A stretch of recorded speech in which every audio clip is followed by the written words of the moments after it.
factory. Anxiety, backseat mockery. Trying to find the people that will flock with me. Toxic, avoid me, unexhaustively. En route to the factory. Anxiety, backseat mockery.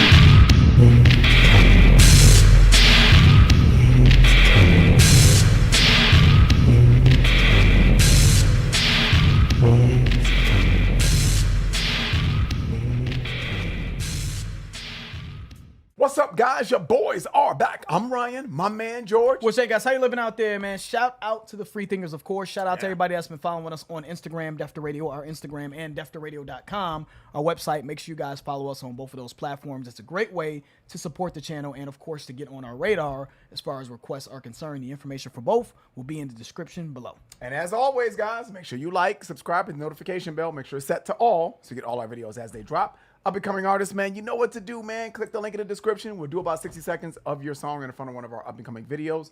Get you some exposure, or if you want a full video, we can do that as well. The information for all of that will be in the description below. So, we're getting back to Fear Factory, man. Yes, sir. What do we do, Replica? That was a while ago now, A long time ago. We're doing Self-Biased Resistor is the name of this song. I think it's off the same project here. Demanufacture. Yeah, man. So, And that came out in 95, by the way, guys. I gotta revisit Replica though, man, because I don't remember it. I don't remember how that sounded. I kind of remember it. I know it was industrial. This is an industrial metal band, from what I remember. It had industrial elements in it. I don't believe we liked it, to keep it real. So this could be kind of like a redemption. You know what I'm saying? Unintentionally for Fear Factory. I know this request, Self-Biased Resistor, has been out there for us to do for so long, man. For this band, this has been a big request for us, or it used to be a big request. So I just figured, you know, let's get it done, man. Let's knock it out. We did Rammstein. I'm gonna throw that out there. We did. I don't know when I'm gonna release what, but we ended up doing a Rammstein song, and we were like, oh yeah, industrial metal. And we were like, well, what other industrial metal bands did we do? And we were like, oh, we did Ministry, and then we did, and I remembered that we did Fear Factory as well. So I was like, well, since we in an industrial metal groove right now, let's add another one onto the list that we haven't done in a while. So let's see what's up with it, man. Fear Factory. Big request, once upon a time. Self-Biased Resistor.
I hate to stop it. I don't think he sounds bad, but I think me and Ryan are on the same page. That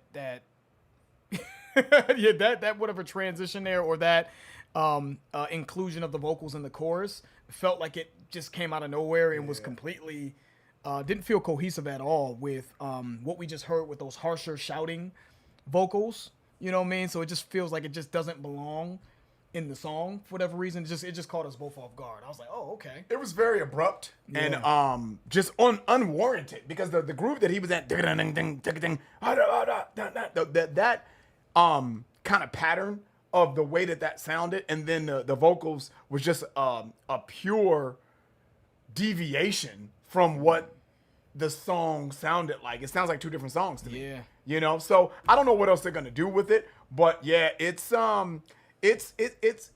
different, man. It's different, and it's I don't know if it's, I don't want to call it the bro metal type of sound, but it's got like that shouting, like like fucking A type of halftime, like Yeah. a locker room, you know what I'm saying, pep talk voice. Yeah, man. So I don't know what they're gonna do with it, if the whole song is gonna sound like this in its entirety, but that's the vibes it's kind of giving me right now. So It's intense though. It's the double bass in this. Like I can hear the intensity in it. But let's keep it going.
there we go.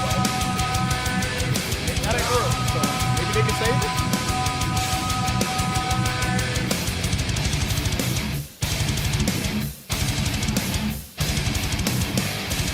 Okay, yeah.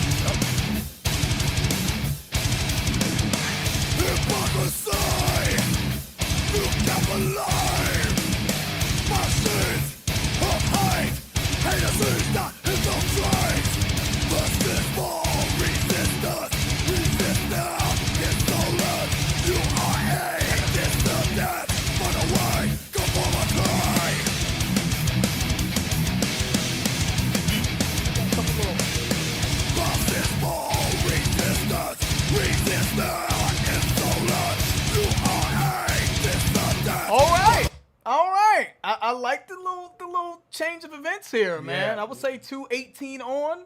You know what I'm saying? When they got into that transition, I think it picked up a little bit. This band, it's interesting because it's going through my head right now. I've realized with metalheads that a lot of what makes a band impactful to them is what they do live. It just is. Mm-hmm. Like a band live is different than a band. That same band is different when you're listening to it on a recording. Yep. And I feel like they even get that. And I feel like this band would tear some shit up live. I do. I really feel like there's probably bands that me and Ryan think are just way better. Way better vocalists, technically better, probably have nastier, more interesting riffs and intricacies in their music, way catchier. But those same bands probably wouldn't tear a fucking show up and get a crowd to go crazy. Certain bands just have that with them. But I hear that Slayer is just something about their live performance, the rawness of it that completely entrances the audience. And I can hear that with this band. I don't necessarily love this song in general. I do like the part that we're in, and we'll see what they do to end it. But this is what Fear Factory, there is an intensity with the vocal. I don't like the way the vocals necessarily sound, but there is an intensity. There's an aggressive nature in how the double bass is going off with his voice and the industrial feel of this that I feel like would make people just something inherently just go crazy inside of them and get them to just mosh around. So I got to give them credit for what I think their appeal is.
I do not like that. Always on and on in the United States of America. Whatever the hell he's saying. But like, that shit there is just, yeah, it just comes out of nowhere. And I just really do not like the way they transitioned into that every single time. I think it's the third time that they've done that. It's so odd. It's just crazy. So but again, man, I forgot what video I said it on, man. There's two different bags. There's the bag of I like the song and I like what's being played, and then there's the bag of me just appreciating from a musical and a technical and a skill standpoint of what's being done. I can hear that they got a lot of skill just by what they're playing and how intensely they're playing it and how quick the pace in which they're playing it, and able to do that. I hear that that's probably difficult to do. So I'm sure all of our musicians out there are like, man, you guys don't understand what it takes to do certain things. So I can appreciate that, but I just do not like the way it sounds.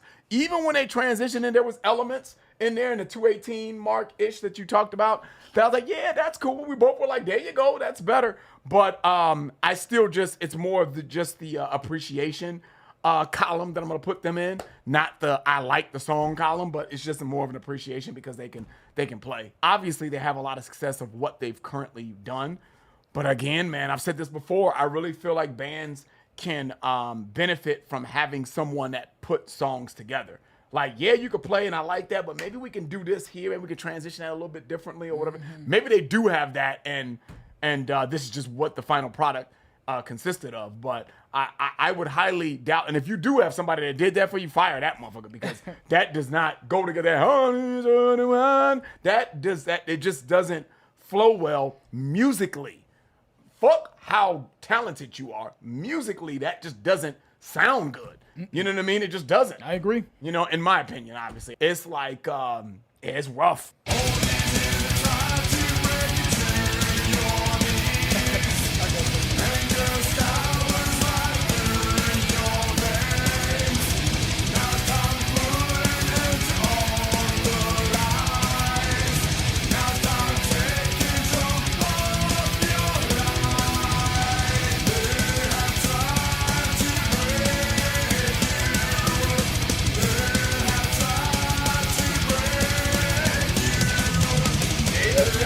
They are. They're playing like a motherfucker. To me, it's really just an opening.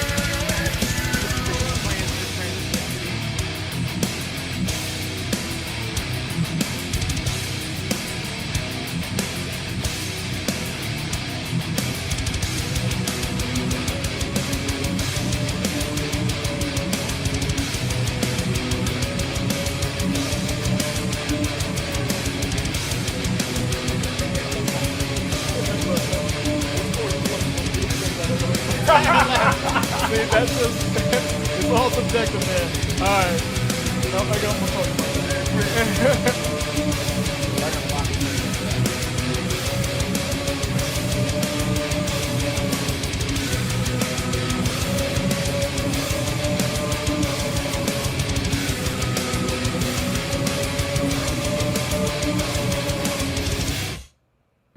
Okay. Fear Factory. You know, it's funny. Me and Ryan were just laughing. I'm pretty sure you guys saw us talking. I kind of scrolled down in the comments, and one of the comments that got a lot of likes was, it says, "This chorus is one of the most beautiful things I've ever heard in my entire life, and I listen to all kinds of rock and metal stuff. It's almost divine." That's one of the comments. We got a lot of likes, man. Hey, it's all subjective, baby. That is music. That's just what it is, man. What appeals to someone else's senses may be grotesque to someone else's senses. I do want to say something though. I feel like when I listened to this song, I was thinking about the whole bands that do really well when you're just critiquing or maybe evaluating their music. They can be incredible in terms of artistry, but you get them on stage and they'll get washed by a band that's probably inferior to them in a lot of people's opinions in terms of their skill. And I just think of someone who I think is one of the greatest rappers of all time. His name is Nas. And I'm just thinking about a scenario where, a Nas song, a typical Nas song, right? You know what I mean? It's got a lot of depth and it's telling a story and all this shit. And that comes on in a club. And then just the reaction from the people that would hear that versus like a Migos song coming on in a club. And the reaction from the people that would hear a Migos song. Now, Migos, guys, is not a band. They're a group that talks about a lot of ignorant shit, no depth, all surface level, cars, money, jewelry, whatever the case may be. But their music for that scenery, I would venture to say, I would pretty much assume that outside of maybe one or two Nas classics that had club appeal, he would get his ass demolished in a club off with Migos songs in that environment. They're nowhere near Nas in terms of the artistry and what Nas has done, just in terms of just his skill set and all this other stuff. But the Migos in the club would wash them. And I feel like there's a lot of bands that Fear Factory probably would destroy live. I don't know. They could be a horrible band live. I don't know. But as I was listening to it, I was like, this shit probably gets moshes. Like crazy moshes from this because it's so intense. And they were playing well in a lot of parts. So I just want to get some feedback on that. Like, what's a band that is like incredibly good artistically, and if you were to play one of their records, they would be some of the best music ever, but then you see them live versus a band that's inferior to them, and then it turns into, and they just would get annihilated and just ran off stage by that band. Have you guys ever seen that before? I know you have. Yeah, just give me some feedback on that, but I just think that's interesting to talk about. So to sum it up real quick, I thought that this, I'm going to say that this is a W. It's not for me, but I'm going to say that this is a W for the reasons for what I just kind of said. I feel like in the right environment, this could get the party or the concert or whatever the case may be really, really pumped. And I thought they did some really interesting things with the double bass.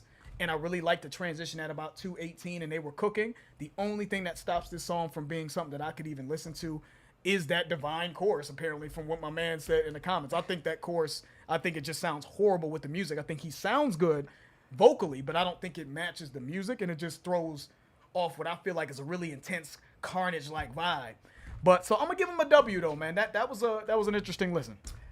Yeah, man, I love that analogy you made with Nas and Migos, man, because I think that there's a lot to be said there, and I think that depending on know your audience and where you're at, and the environment that you're in, the music just hits differently. It affects you differently. So I think that is very astute, sir, and I really agree with that. I really think that depending on what venue you're at or how you're in, taking in the music, I really think it hits you and impacts you differently. So I love that you said that. With all that being said, man, that person that said that this is the most divine shit that you ever heard in your life, and I'm not trying to pick on anybody, guys. Anybody that knows me, man, I don't take shit personally, man, and this is all just entertainment anyway. Malpractice 2003. Underneath the video on YouTube, Malpractice 2003. Hope that motherfucker's not a doctor. Yeah. But you ever feel like you are just in the twilight zone when somebody says something that's totally abstract from what you would even fathom they would say? This is the most beautiful chorus I've ever heard in my life. When somebody says something like that, I feel like I'm in the twilight zone. I feel like I'm in a Black Mirror episode or something. like, are you fucking shitting me? You know what I'm saying? That is totally not the most divine thing you've ever heard. And it can't be. If it is, we are living on, I live on Earth and you live on Pluto. We are so far away from each other on what is beautiful. You know what I mean? And I feel like, at what point in time, I know it's subjective. I know music's all subjective. I get that, guys. But at what point in time are we going to make some structure here, man? It's got to be nuts over here, and we got to be fucking sane people over here. We got to have a designated line. My man is clinically insane. Hey, my man Paul said, I have the chorus on loop for hours. Yeah. Those are the Pluto motherfuckers. Those are the people that whatever line that we draw that the nuts are going to be over here, that's where they belong over there. You know what I'm saying? You know why they have, and I've been waiting to get this clip off. You know why they have the small bus guys? You know why they have the short bus for the disabled people? It's so that Cancel way. alert. Cancel alert. Cancel alert. Here it goes. But no, I didn't like that. That's not the most divine thing I've ever heard in my life, chorus-wise. And but I do think there was elements of that song that were nasty. They got busy on. So if they could just hire the right people to construct the song in a proper fashion, what I feel like is a proper fashion. Yeah. You know what I'm saying? This could have been playlist. It's a no for me, dog.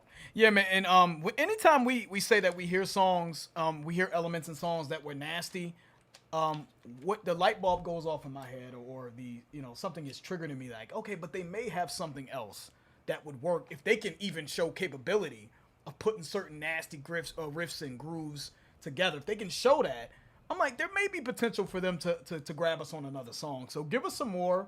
some more options for them, man. Some suggestions for possibly getting back to them. I know that some of their more popular songs, and I was looking kind of as Ryan was talking here. Lynchpin is the number 3 song that's their most listened to song. Demanufacture is their most listened to song. We've already done Replica, which is number 2. Edge Crusher's number 4.